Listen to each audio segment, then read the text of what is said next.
बेधरी ले जाए परिवार वाले तेरे कांधे बदल जाए परिवार वाले तेरे। यम तू तले पर कर कर डोलेंगे घेरे घेरे। जब तू तले पकड़ करे डोलेंगे घेरे घेरे। पीटेगा छाती अपनी पीटेगा छाती अपनी कुलबा उदास होगा। दो गज कफन का टुकड़ा तेरा लिबास होगा। जब जाएगा यहाँ से कुछ भी न साथी होगा। तो कभी कफन का टुकड़ा तेरा निवासी होगा।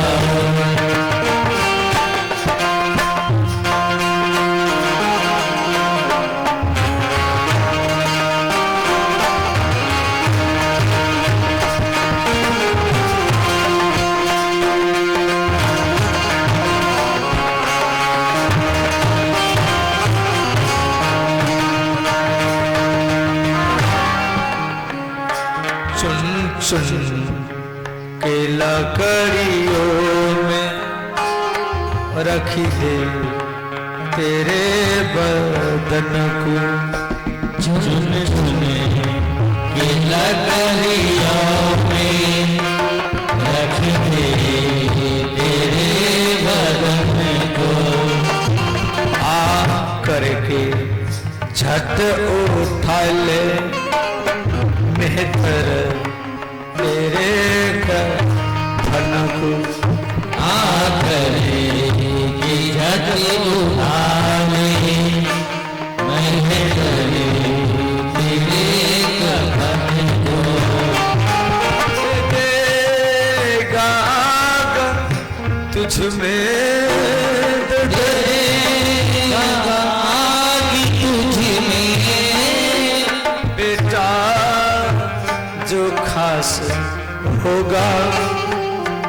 दो गज कफन का टुकड़ा तेरा लिबास होगा। जब जाएगा यहाँ से कुछ भी न साथी होगा। तो तुझे कफन का टुकड़ा तेरा निवास होगा।